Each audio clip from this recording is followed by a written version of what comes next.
holy. You rule the universe and make a day of judgment. I worship you and seek help from you. Keep me on the straight path that I believe. Not a person that goes astray or who causes your anger. Nasbi Bismillahirrahmanirrahim. Alhamdulillah Rabbil Alameen. Maliki Yawmiddin. Ihdina Sirata al-Mustaqim. Surata al-Ladina An'amta Alaihim Ghayril Maghdubi Surata Alaihim Waladdallin. So this section is about John the Baptist, and his father was Zechariah, who was in his old age. His wife was Elizabeth, and she was barren. And so about how they wanted a child around here, and then they were told that they would have one. That ended up being John the Baptist. And his main message to the public was that of belief in God and making of the Holy Spirit, to be baptized in that and become a new person. So, to make God known to people. And I just look at my notes and make sure I'm getting what I need to. Verse 7, so that he would have John the Baptist for a son. And 8 to 9, it says, I was told he would even, when his wife was barren. In verse 12, he was asked to be steadfast in faith. And in verse 27, it does start to talk about Mary. It says that Mary was told she did something terrible. And I was wondering how to make this section of writing interesting, because it's a long one.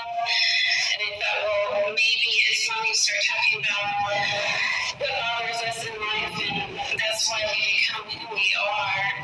What I had difficulty with, and what's turned me into a religious person, is that I looked at my family and I really didn't believe that I resembled them. I wondered who my parents were, and all my memories, there were a bunch of changing people. So I don't think you should ever have to worry about who your mom and dad are. I think that the truth should definitely be put on your birth certificate. The day that you're born in the hospital, they should take a picture of you and your mom with fingerprints. So that was one of the issues. Then I was bothered by flirtatious women in front of a spouse. Even if they my husband saw that someone, not that I'm a mean person or I get angry, but it just hurts inside, and I go home and tell them. So that's what motivates me to be interested in the Holy Spirit. Also, I don't like that there are abortion clinics, that there's sex in public, that sometimes you can't trust people when things feel fake. What else? Maybe on my paper. Theft.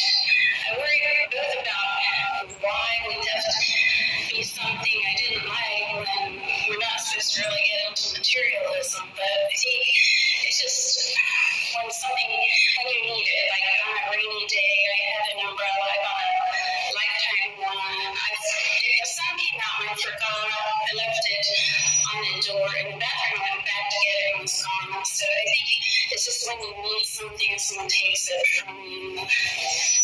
I've had just about everything I've ever worked for, including my kids, taken. So that's something that bothers me. Con artists. And then somebody told me one time I was going to get married. They said, why do you want to get married? All it is, it probably won't last, and then you have to pay for everything. And I guess they just believe in families and names, identity, the feeling of belonging to somebody. So that's what inspires me.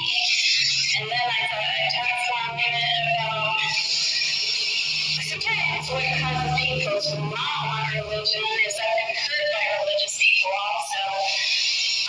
One time, I was somewhere and the person put down information, put down my furnishings, made me feel they were inadequate, and kind of made me feel like it wasn't godly enough for them. Because it's a dying world, so it's really important to be careful to just inspire the best in people and to accept who they are when you meet them.